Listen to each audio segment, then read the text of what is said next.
258 horsepower, 400 newton meters of torque, and rear-wheel drive.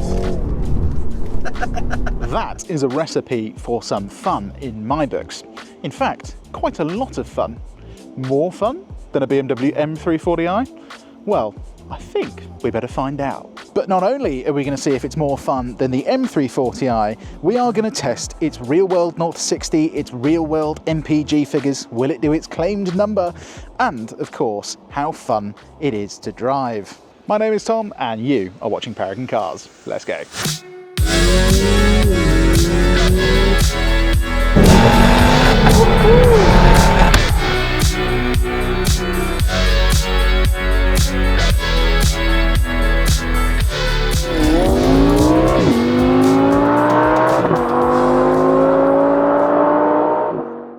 First things first then, let's get some real-world acceleration figures, starting with the 30 to 70 time.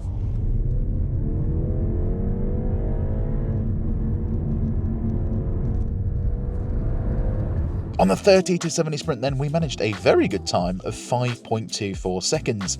That is faster than a 2017 Ford Focus RS, and not far off of some proper hot hatches like the VW Golf GTI Performance and Mercedes A35 AMG.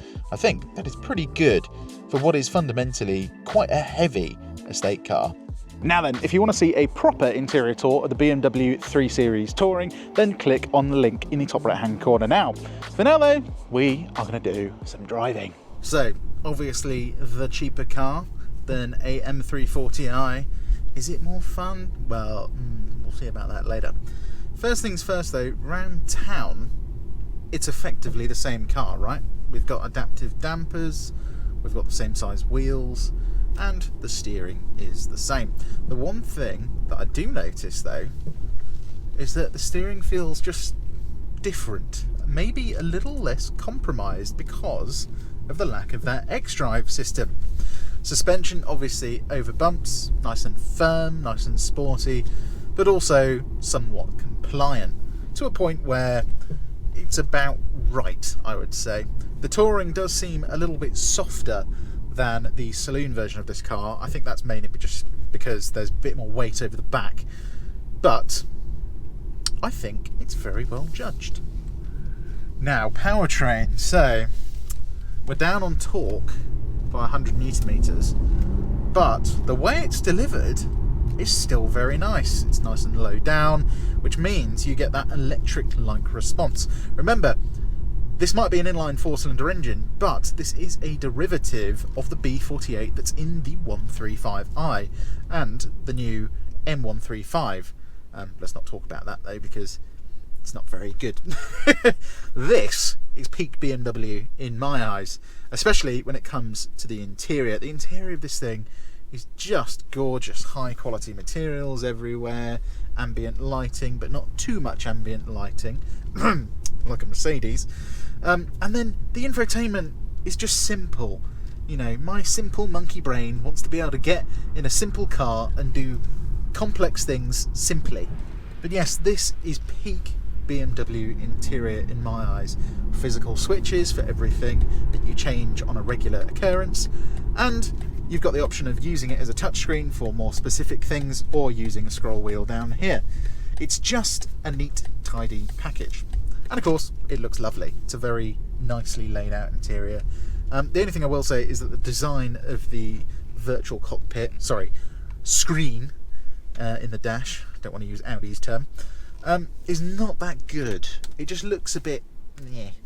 Anyway, in terms of parking this thing, we've got lines telling us where we're going to go. We do have park assist as well, which I have demoed in another video. If you want to go and see that, I'll put a link up in the top right hand corner for you there.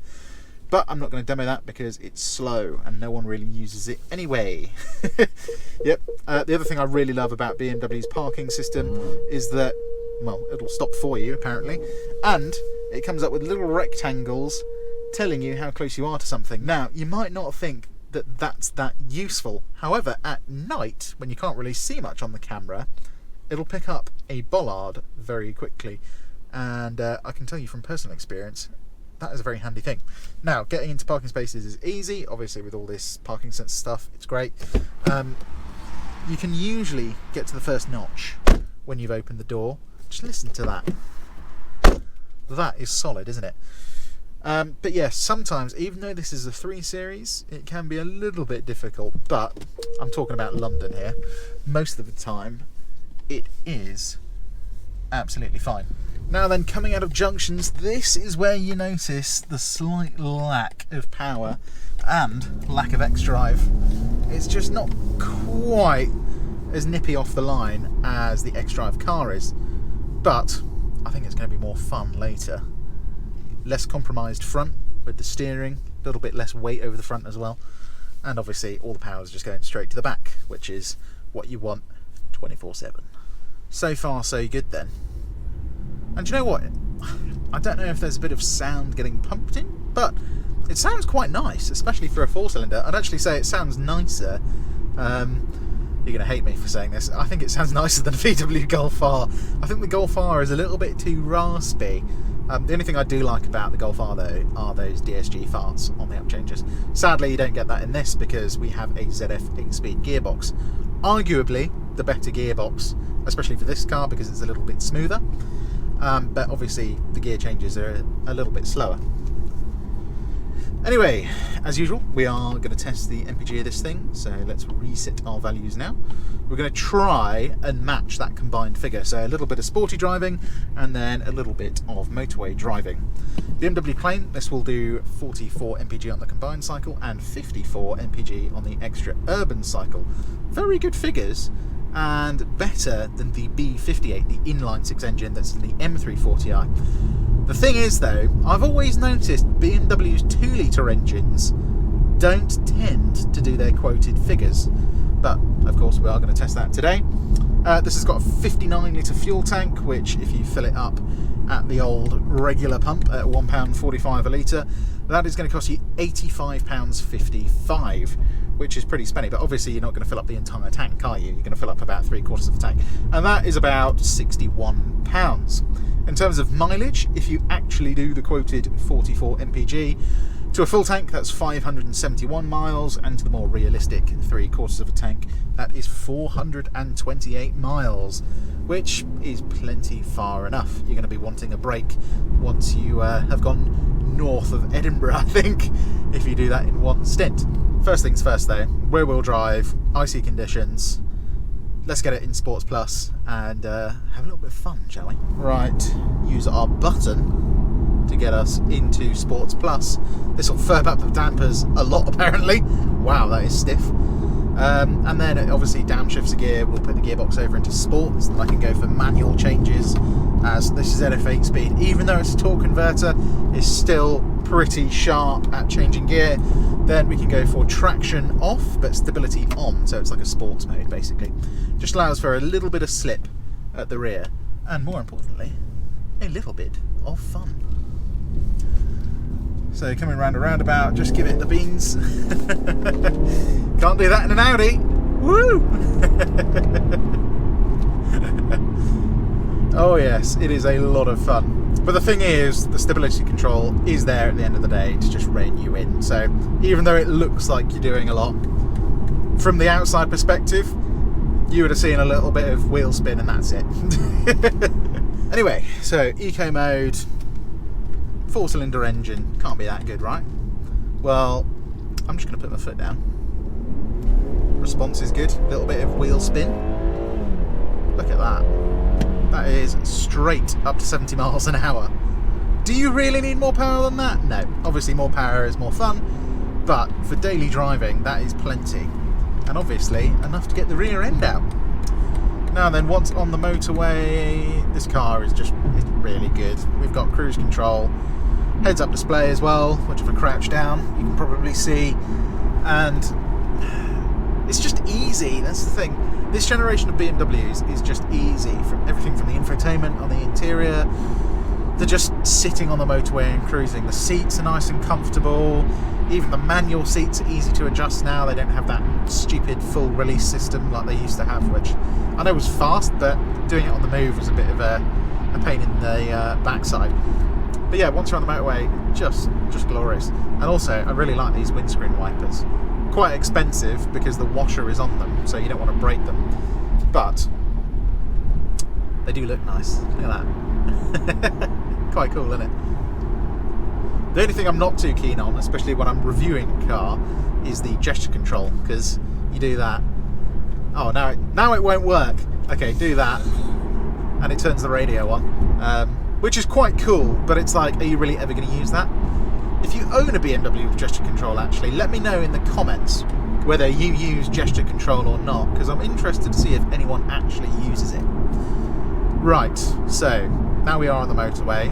Time to do some eco-pro driving, because we're only sitting at 23.5 mpg so far. Not looking good, is it? I don't think we're even going to hit 40 miles per gallon, to be honest. Hopefully we do, though, because the M340i Touring can quite easily hit about 38 mpg. This has done 36 mpg in 14 miles, and remember that's with a little handling test and sitting in traffic and sitting at 70 miles an hour on the M25. So we need to beat it, really. Anyway, let's cut to the result, and also cut to the result of how noisy this car is inside. Let's see what the decibel level is. So then, here is the one negative of this 2-litre engine. It never quite does its claimed figure. We've done 35.5 mpg, or 36 mpg basically. The problem is, the M340i will also do that very easily. In fact, I've actually found the B58 engine more efficient than the B48, and I think that's purely because the engine is just not having to work hard on the motorway, whereas this, it will occasionally downchange and obviously use more fuel, just trying to keep you at 70 miles an hour, which is not really what you want. So in terms of efficiency, it's really no different than the M340i. Obviously, if you're doing sporty driving like we're going to do now, that is where this should be a little bit cheaper, because even at full throttle it's going to be using less fuel. Anyway, in terms of decibel level, we did 72.9 decibels, which is bang on where we should be for an estate car. Something like an Audi S3 does 73.5, so it's slightly quieter than a smaller hatchback. Anyway, let's do some sporty driving now. Sports Plus, traction off, manual gearbox please, and I think we should have a little bit of fun, don't you? That is where rear wheel drive is king.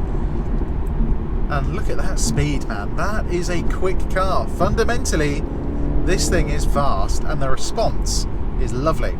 3,000 revs, plant your foot, turbo comes in immediately. Lovely stuff. Gearbox nice and sharp as well. ZF8 speed is so good. I really hope they don't get rid of it and go for an ACID torque converter gearbox, because that would be awful. Right, in terms of sound, let's have a listen, see if we can hear anything. See what I mean? It sounds pretty good, I think. There's like actual noise coming out the rear end of this car, even though it's a 2020 4-cylinder turbo. And it's not like an M330i. It's nice, the steering is good. It's very tail happy, especially in these conditions, so can't really even use all the power that there is on tap. But it's just such a it's such a balanced car. It just does everything as you expect it. And even though it's an open diff on the rear, it just handles well. And you know, if you take things seriously, obviously you can go quickly in this thing. Brakes also very good in this car. They're the M Sport discs and pads, so they're they're pretty confident and inspiring. They're a little bit squidgy compared to Audi's offering. It's so much fun. But they're still very strong fundamentally. Look at that. That is pure power. You cannot tell me that you need more power than that. Thing is, if you do, this is now a reliable engine as well. The B48 had a couple of teething problems, shall we say, especially in BMW's hybrid cars, but now I think they've absolutely nailed it, because it's obviously a relative of the B58. They basically chopped 2 cylinders off, and a couple of other things. I think it's a good little unit. Let's just go a little bit slower this time and listen to some sound again.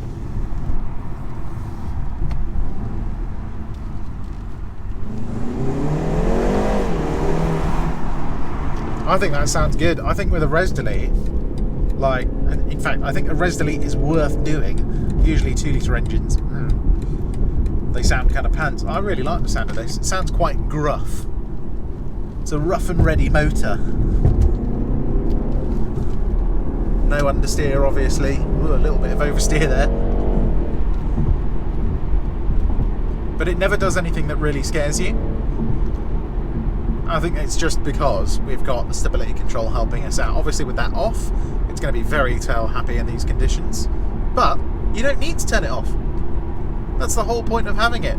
It's a halfway house thing, which is very nice. Yeah, look at those brakes. Those brakes are mega, actually. Really strong.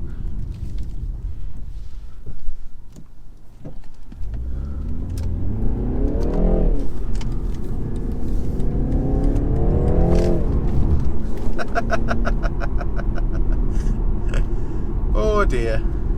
Right, now we are going to demonstrate the other negative side effect of rear-wheel drive. It's fun, but it's not particularly fast, especially from a standstill. Let's do a 0 to 60, and I'll show you what I mean.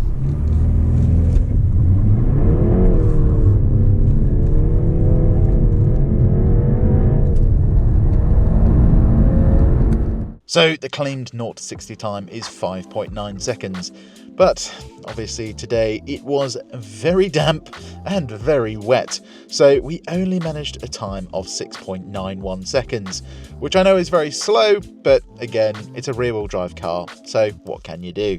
So yeah, unfortunately, not a very great time. Anyway, right, let's have some fun down a smaller B road, because this is kind of where a BMW 3 Series belongs, I think. Not much bigger than a hot hatch. I mean, look at the performance of this engine. The mid-range torque is where it's absolutely brilliant, I think, anyway. 3,000 revs to about 5. So much grunt. And that's all you need.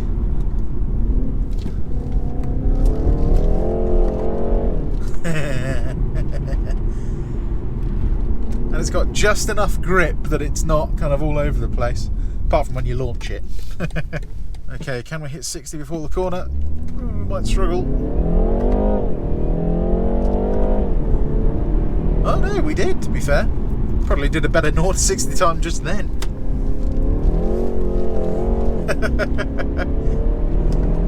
That's where that slightly stiffer suspension really comes into its own. Just controls the body well and enables you to kind of come out of a slide quickly. And it also means you can absolutely blitz it down B roads in this thing. Controllable, well balanced. Ah, it's just beautiful. And you can power it out of corners. The only place where all these kind of modern BMWs lack a bit is the steering. It's precise, it's sharp, and it's a fast rack, but it's just not a lot of feel. One thing I will say though is that not having that X-Drive system definitely makes a difference.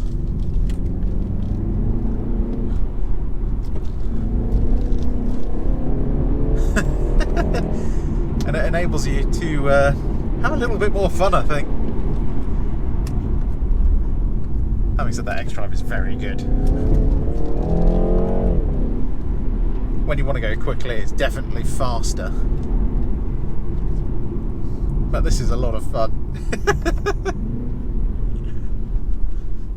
So, to answer the question, should you buy an M340i over this? Should you spend more money? For me, I would. But in the real world, if you're buying something on finance, or if you're buying something in cash even, you don't need one. This is just as fun on a twisty road as an M340i is. The only thing that you're missing is obviously that lovely B58 sound, and obviously that B58 power and tunability. But if you kind of want to have your cake and eat it, you know, this is like a Sainsbury's cake rather than a Waitrose cake. It's still gonna do the job.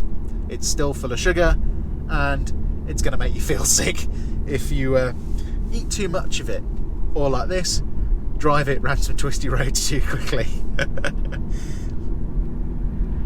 All in all, a very good car. Anyway, my name has been Tom, and you have been watching Paragon Cars. There'll be a link for this car down in the description below, and of course a link to our generic website. I'll see you guys on the next one. Cheers.